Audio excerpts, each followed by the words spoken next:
Hello everyone, welcome back. और आज के इस वीडियो में हम लोग एक क्विक रिवीजन करने वाले हैं of thermodynamics and thermochemistry for JEE mains and advance.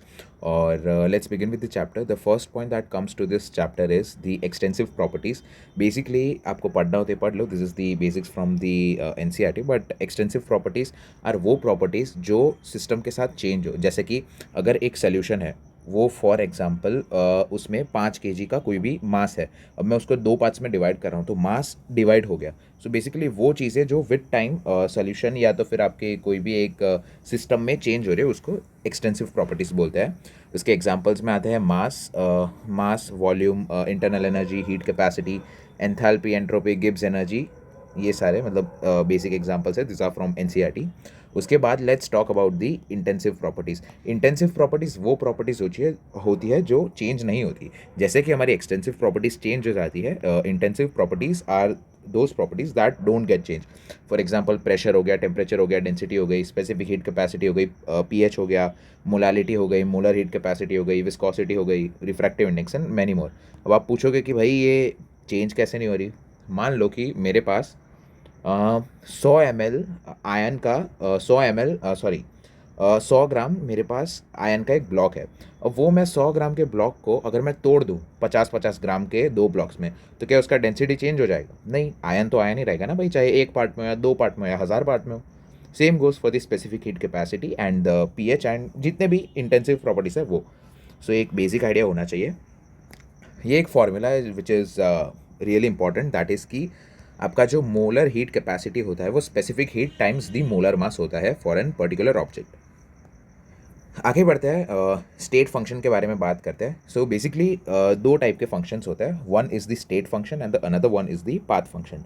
तो स्टेट फंक्शन क्या होता है? वो बेसिकली वो फंक्शन होता है जो पाथ के इंडिपेंडेंट होता है। मतलब इसको स्टार्टिंग, ये फॉर एग्जांपल उसका स्टार्टिंग पॉइंट है और एंडिंग पॉइंट है, तो वो चाहे ऐसे जाए या फिर ऐसे घूम के जाए, उससे उसको कुछ फ़र्क नहीं पड़ता। उसको सिर्फ इतना फ़र्क पड़ता है कि मेरे को स्टार्टिंग और एंडिंग पॉइंट के बीच में ये ट्रांजिशन करना है।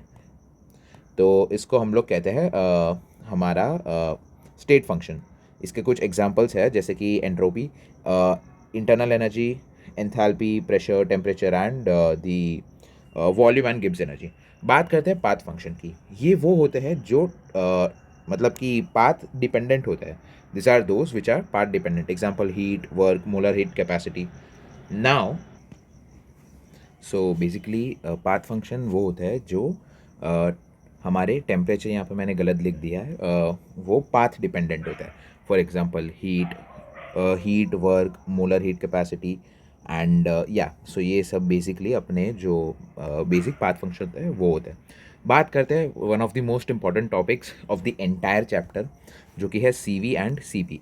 सी वी होता है Q V by D T. मतलब क्यू वी क्या है? Heat exchange at constant volume. और क्यूपी क्या है? क्यूपी है heat exchange at the constant pressure. ठीक है। सो सॉरी, या this is the molar heat capacity at constant volume and this is at constant pressure. ठीक है।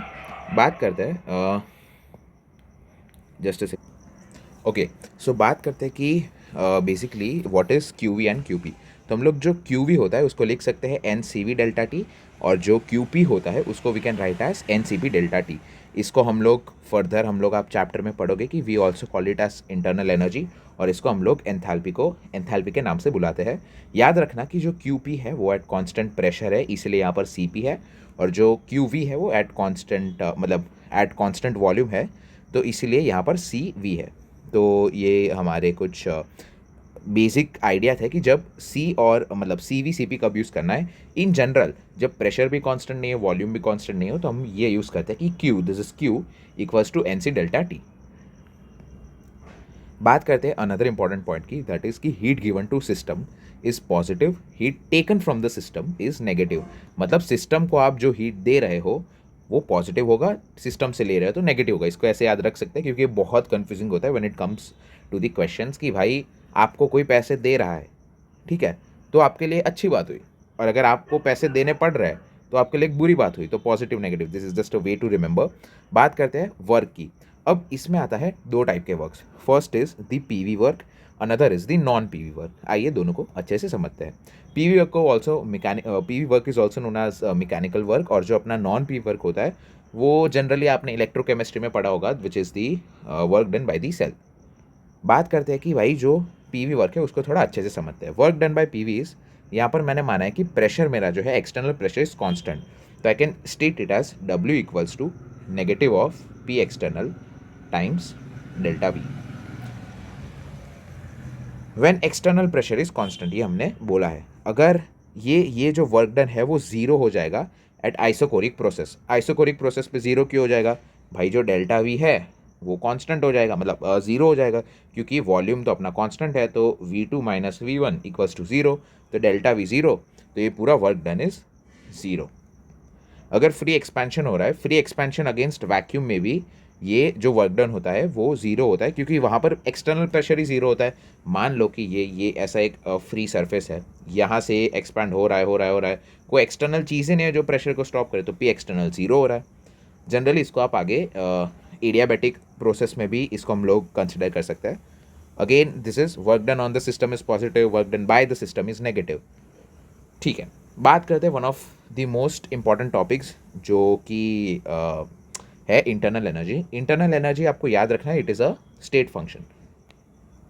Note, we can not find direct internal energy of the system, but we can calculate the change. इसका ये मतलब हुआ कि अगर आपको मान लेते हैं कि ये मेरी एक सिस्टम है, इसके अंदर क्या चेंजेस हो रहे हैं, millions of trillions of changes हो रहे हैं जो आई कैन नॉट मॉनिटर, तो मैं एग्जैक्ट इंटरनल एनर्जी नहीं निकाल सकता, बट या डेफिनेटली आई कैन फाइंड कि जो चेंज है, मान लो कि ये स्टेट 1 से स्टेट 2 में कितना चेंज आया, I can definitely find that.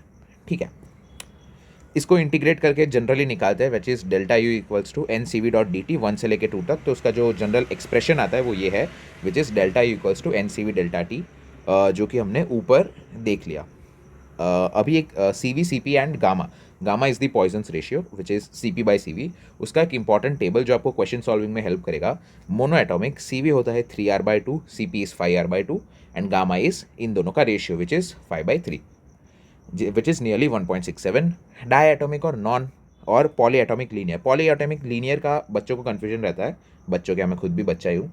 So basically carbon double बॉन्डो इसको कहते हैं पॉली एटॉमिक लीनियर। ठीक है, this is known as the polyatomic linear. Diatomic तो आपको पता ही है, जितनी भी ऐसी गैसेस होती है, जैसे कि आपको क्वेश्चन में मेंशन ही होगा, so it's not a big deal, but हाँ ये कन्फ्यूजन रहता है जो मेरे को भी रहता था। अभी बात करते हैं poly atomic non linear. Poly atomic non linear मतलब कि कुछ भी आप मान लो, जैसे कि CH3, तो ये नॉन लीनियर हो गया ना, CH3 हो गया, CH4 हो गया, कुछ भी ऐसी चीज़ है, उसके लिए रहता है 3r 4r एंड 1.33। आपको अभी एक और इम्पॉर्टेंट चीज़ याद रखनी है, विच इज़ कि वाइब्रेशन डिग्री ऑफ फ्रीडम जो होता है ना, हम लोग इसमें कंसिडर नहीं करते। जनरली क्या होता है कि मान लेते हैं कि हमारे पास 3 टाइप के डिग्री ऑफ फ्रीडम होता है। First is translational, second is rotational and third is vibrational. ये हम लोग जनरली कंसिडर करते हैं, बट जो वाइब्रेशनल होता है ये हम लोग कंसिडर नहीं करते, बिकॉज ये जो होता है बहुत हाई टेम्परेचर्स पे होता है। अगर ये कंसिडर करना भी होगा तो आपको एडवांस में बता देंगे कि you have to consider it, and उसमें +2 डिग्री ऑफ फ्रीडम आपको ऐड करना है। ये आपको याद रखना है कि gamma mono is greater than gamma di, it is greater than gamma poly. बात करते हैं एंथैल्पी की। एंथैल्पी का जनरल एक्सप्रेशन होता है H equals to U plus PV, internal energy plus the work done. एक और बात, ये जितनी भी चीज़ें हम लोग पढ़ रहे हैं, this all lies under the first law of thermodynamics. ठीक है, एंथैल्पी क्या है? General expression delta H equals to NCP delta T। आप इसको इंटीग्रेट करके यहाँ पर आ सकते हो, which is when CP is constant. ये याद रखना है कि ये हमेशा एक आइडियल गैस के लिए और for any process this is valid. ये है relation between delta H and delta U। H equals to U plus P पता है, तो डायरेक्टली आप यहाँ से आ सकते हो, delta H equals to delta U plus P2 V2 minus P1 V1। This is one of the most important formulas. आगे बढ़ते हैं। For reaction involving at constant, हाँ ठीक है, चलो, delta H equals to delta, ये एक बहुत ही इंपॉर्टेंट रिलेशन है जिससे डायरेक्ट मीन्स में सवाल आते हैं। डायरेक्ट मतलब मैंने जितने भी PYQ सॉल्व किया ना, उसमें मेरे को ये बहुत हेल्पफुल रहा है, विच इज़ की जो मेरा एंथैल्पी में चेंज है वो है मेरा इंटरनल एनर्जी का चेंज प्लस डेल्टा NG/RT।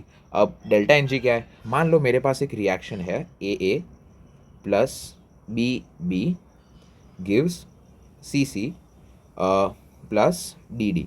तो अगर यहाँ पर ऐसा है कि ये जो मान लो ये सब गैशियस में, ठीक है, तो ये जो सी डी प्लस सी माइनस बी प्लस ए अगर सब गैशियस में है, तो ये जो रेशियो मेरे पास आ रहा है ना, अब रेशियो क्या, ये जो वैल्यू मेरे पास आ रही है ना, वो डेल्टा एन जी होता है। ओके, सो ठीक है, एक और इम्पॉर्टेंट चीज़ कि यहाँ पर हमेशा गैशियस प्रोडक्ट में ही आपको, फॉर एग्जांपल अगर आपका कोई रिएक्टेंट है जो सॉलिड फॉर्म में, तो उसको आपको डेल्टा एन जी में कंसिडर नहीं करना, ठीक है। बात करते हैं relation between general molar heat capacity C and C V. Considering इसके लिए आपको ये एक रिलेशन होता है। फॉर एग्जांपल आपको एक कोई भी एक फैंसी सा इक्वेशन दे देंगे, मैंने एक लिया है P V to the power X is constant, ये मेरा एक इक्वेशन है, ठीक है। तो उसके लिए सी की वैल्यू आती है C V minus R upon X minus one. X क्या है, ये रहा जो पी वी के पावर में है। सी वी आपको पता है क्या है, आर आपको पता ही है क्या है, और ये आपको फिजिक्स में भी इंपॉर्टेंट, मतलब फिजिक्स के लिए भी ये काफ़ी इंपॉर्टेंट फॉर्मूला है।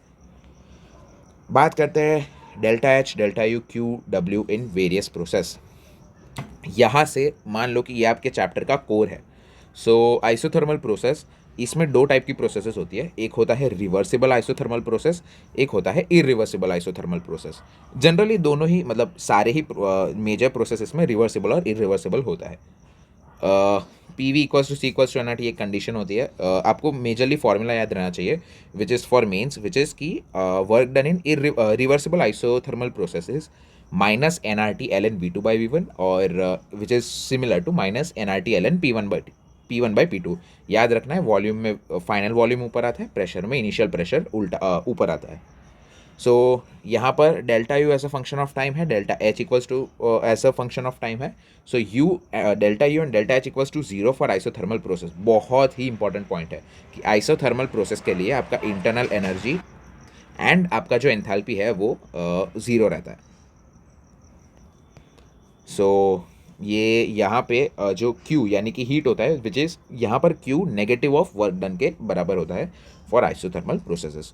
अब इरिवर्सिबल प्रोसेस के लिए आपने ये फॉर्मूला पढ़ा ही होगा, विच इज़ की V I R irreversible equals to negative of P external times delta V. ये आपको याद रहना चाहिए, ठीक है। P and V और V is P and V और V is directly proportional to T, और P and T are given and infinite step process। ये मैंने जस्ट एक अंडरस्टैंडिंग के लिए लिखा है। सो अगर if you want to go through it, you can quickly go through it, but समझना यही है कि V इरिवर्सिबल में minus P external times delta V होता है। ओके, बात करते हैं आइसोबेरिक प्रोसेस के। आइसोबेरिक प्रोसेस में जो प्रेशर होता है, that pressure is constant, D P equals to zero, delta P equals to zero. तो work done equals to minus P delta we, तो वो तो जीरो हो गया क्योंकि प्रेशर कांस्टेंट है, डेल्टा पी ही कांस्टेंट है। तो मतलब जीरो नहीं होगा, I am really sorry, constant रहेगा प्रेशर। क्यूपी को हम लोग लिख सकते हैं डेल्टा क्यूपी जो है वो डेल्टा एच के बराबर हो जाएगा, which is written as N C P delta T for ideal gases. Isochoric process में वॉल्यूम कांस्टेंट रहता है, जिसके कारण डेल्टा वी आपका जीरो हो जाता है। So work done equals to minus P delta V, और work done equals to zero. Q V equals to D V equals to N C V delta T. ये ग्राफिकल क्वेश्चंस आ जाते हैं कभी कभी, जिसमें अगर प्रेशर में ऐसे कांस्टेंट आपको दिख रहा है कि प्रेशर चेंज नहीं हो रहा, तो आइसोबेरिक प्रोसेस है, अगर वॉल्यूम चेंज नहीं हो रहा तो ये आइसोकोरिक प्रोसेस है। एडियाबैटिक प्रोसेस एक और important chunk of the chapter. Reversible process में तीन मेजर इक्वेशन हैं जो आपको याद रहनी चाहिए। पहला है पी वी की power gamma equals to constant, T V की power gamma minus one equals to constant, and T P की power one minus gamma upon gamma equals to constant. ये आपको याद रहना चाहिए, ठीक है। इसमें हम लोग जनरली जो क्वेश्चन क्या कह रहा हूँ मैं, जो इंटरनल एनर्जी लिखते हैं वैसे लिखते हैं कि delta U equals to N C V delta T, और delta U equals to P two V two minus P one V one upon gamma minus one. This two are used for both reversible and irreversible, ये आपको याद रखना है। Irreversible adiabatic process का एक गंदा सा फॉर्मूला है, which is N C V T two minus T one equals to minus P external times N R T two by P two minus N R T one by P one. आप इसको याद रख लो, इसका application P Y Qs में तो मेरे को काफ़ी कम दिखा है। सेकेंड लॉ, ये थर्मोडाइनमिक्स का फर्स्ट लॉ का एंड हुआ। बात करते हैं अभी सेकेंड लॉ की। सेकेंड लॉ कहता है कि if delta S system, delta S क्या है, which is the entropy, delta S system plus delta S surrounding अगर पॉजिटिव हुआ, तब का प्रोसेस इज इरिवर्सिबल और स्पॉन्टेनियस, मतलब प्रोसेस को होना है वो तुरंत होगा, उसको कोई इनिशियल इग्निशन नहीं चाहिए टू बिगिन। अगर delta S system plus delta S surrounding zero है तो आपका रिवर्सिबल प्रोसेस है और वो एक इक्विलिब्रियम कंडीशन पे अभी करंटली होल्ड कर रहा है। और अगर delta S system plus delta S surrounding negative है तो ये नॉन स्पॉन्टेनियस है और नॉन अकरिंग या नॉन फिजिबल, मतलब ये ऐसा रिएक्शन है जो अपने आप से खुद होना नहीं चाह रहा। For ideal gases delta S system equals to NCV ln T2 by T1 plus NR ln V2 by V1 और equals प्लस इसको हम लोग NCP ln T2 by T1 plus NR ln P1 by P2 से भी लिख सकते हैं। For solids and liquids यहाँ पर एंट्रोपी का value NC ln T2 by T1 होता है, क्योंकि सॉलिड्स और लिक्विड्स के लिए हम लोग C को CV और CP में डिफाइन नहीं कर सकते। ठीक है। फॉर फेस चेंज जो अपना डेल्टा एच वेपराइजेशन होता है वो delta H vaporisation upon T boiling point या मेल्टिंग पॉइंट। मैंने मेल्टिंग पॉइंट इसीलिए कंसिडर किया क्योंकि अगर फ्यूजन हो रहा है तो यहाँ पर भी फ्यूजन आ जाएगा, यहाँ पर भी फ्यूजन आ जाएगा। ठीक है। Delta H surrounding equals to Q surrounding upon T surrounding और my negative of Q system upon T surrounding. अब ये एक इम्पॉर्टेंट, मतलब ये ऐसा टॉपिक है ना जहाँ के मुफ्त के मार्क्स है। ये एक इक्वेशन आपको याद रखनी है for Gibbs energy which is change in enthalpy minus T delta S, where T is the temperature in Kelvin and delta S is the change in entropy, और delta H तो पता ही है एंथैल्पी होता है। तो आपका अगर delta G less than zero आ रहा है तो आपका स्पॉन्टेनियस या तो फिर इरिवर्सिबल प्रोसेस है। अगर ग्रेटर देन जीरो आ रहा है तो नॉन स्पॉन्टेनियस, अगर इक्वल्स टू जीरो आ रहा है तो रिवर्सिबल प्रोसेस या फिर जो आपका प्रोसेस है वो एक इक्विलिब्रियम पोजिशन पे है। Delta G equals to non P V work at constant temperature, बिल्कुल से। ये एक जनरलाइज्ड इक्वेशन है जो आपने आई गेस इलेक्ट्रोकेमिस्ट्री में भी हमने पढ़ी है, which is delta G equals to delta G naught plus 2.303 NRT log 10 Q log base 10 Q।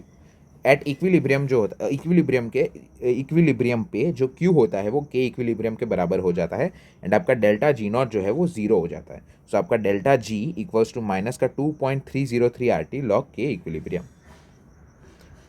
चलिए, तो ये जो था आपका थर्मोडायनेमिक्स हुआ and. Now let's talk about the thermochemistry. Thermochemistry को स्टार्ट करने से पहले यहाँ पर किरचॉफ्स इक्वेशन को समझना काफ़ी ज़रूरी होता है, विच इज़ की change in enthalpy at T2 minus change in enthalpy at T1 upon change in temperature is equals to delta Cp। ये एक इक्वेशन है, आपको कुछ अच्छे लेवल के क्वेश्चंस में हेल्प करेगी। बात करते हैं कि for a reaction this AA plus BB gives CC plus DD, delta CPN equals to summation of CP of products minus summation of CP of reactants. तो मतलब ये कैसा है कि यहाँ पर आपको देखो, ये इतना इंपॉर्टेंट नहीं है चैप्टर में। इंपॉर्टेंट ये है कि आपको एनर्जीज दे देंगे, कोई एक फीजेबल रिएक्शन है जैसे कि आपको कंबशन रिएक्शन दे दी। कंबशन रिएक्शन में पूछेंगे कि भाई CO2 में CO का एनर्जी इतना है तो ऑक्सीजन का एनर्जी इतना है, तो जो प्रोडक्ट बन रहा है उसमें कितना कितना एनर्जी होगा, या फिर डिफरेंस कितना होगा, या तो फिर एडिशन कितना होगा। तो उसी को अच्छे से समझते हैं। तो first part is heat of formation. Heat of formation is delta H naught equals to summation delta H naught F, यानी कि heat of formation of the products minus the delta minus the summation of heat of formation of the reactants. मतलब कि मैं एक जैसे कि एक reaction ले लेता हूँ, C2H4 plus H2 gives C2H6, ऐसी एक रिएक्शन ले ली मैंने। ठीक है, तो अभी मेरे को अगर इसका डेल्टा एच नॉट निकालना है तो मैं ये जो मेरा प्रोडक्ट का साइड है उसमें कार्बन का कितना एनर्जी है, कार्बन हाइड्रोजन का कितना एनर्जी है, उसका समीशन लूँगा और इसका टोटल समीशन लूँगा, दोनों को सब्ट्रैक्ट करूँगा, मेरे पास जो वैल्यू आएगी उसको मैं मेरा रिएक्शन का डेल्टा एच नॉट बोल दूंगा, एंथैल्पी ऑफ कंबशन। ये याद रखना है कि जितने भी आप प्रोसेस पढ़ोगे ना, सब में समीशन प्रोडक्ट माइनस रिएक्टेंट होगा, बट दो चीज़, एक एंथैल्पी ऑफ कंबशन और एक है बॉन्ड एनर्जी। इसमें उल्टा हो जाता है, आपका रिएक्टेंट पहले आ जाता है। तो इसमें delta H combustion is delta H reactants minus delta H product, and जो बॉन्ड एनर्जी है उसमें भी delta H bond energies delta H reactants minus delta H product. Applicable only when the component, हाँ ये एक इंपॉर्टेंट चीज़ है कि ये सब तभी एप्लीकेबल होगा जब आपका पूरा जो कंपोनेंट्स है वो एक गैसियस फेज में है। ये एक डेल्टा एच आयनाइजेशन का मैंने पॉइंट लिखा है, आपको पढ़ना हो तो पढ़ लेना, विच इज़ की of strong acids and strong bases, वो होता है नेगेटिव ऑफ 57.3 किलो जूल पर ग्राम। ये मतलब आपको याद ही रखना है, इसका कोई ऑप्शन नहीं है। एंड जनरली डेल्टा एच लिखते हैं फॉर एसिड और बेस के लिए जब वो वीक होता है, मतलब वीक एसिड बेसिस के लिए, which is negative of P H equals to -13.7, sorry P H क्या, delta H equals to negative of -13.7 plus delta H of acid and delta H of base. So this is it. And इसमें एक, हाँ, एक और important चीज़ है जो मैंने add नहीं की, जो आई गेस सबको पता ही होता है, which is the zeroth law. Zeroth law. इसमें क्या होता है, मान लो कि ये एक सिस्टम है मेरे पास, ठीक है. ये सिस्टम को मैं 3 पार्ट्स में डिवाइड कर रहा हूँ. इसको मैं ए कह रहा हूँ, इसको मैं बी कह रहा हूँ और इसको मैं सी कह रहा हूँ. मैं कह रहा हूँ कि जो ए है वो सी के साथ इक्विलिब्रियम में है, जो बी है वो भी सी के साथ इक्विलिब्रियम में है. तो इसका ये मतलब हुआ कि जो ए और बी है वो भी आपस में इक्विलिब्रियम में है. This is the zeroth law of thermodynamics. इतना ही है बस, that's it.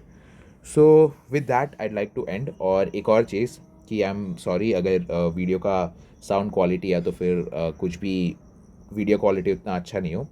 And I am also J aspirant. मैं सिर्फ ये इसीलिए डालता हूँ क्योंकि आई बिलीव कि अगर मैं कोई चीज़ को एक्सप्लेन कर रहा हूँ तो मेरे कंसेप्ट अच्छे से क्लियर होता है. So that's it. Do let me know कि अगर कोई सजेशंस हो तो. And do like the video. And if you think कि वीडियो हेल्पफुल था, then do drop a comment. All the best.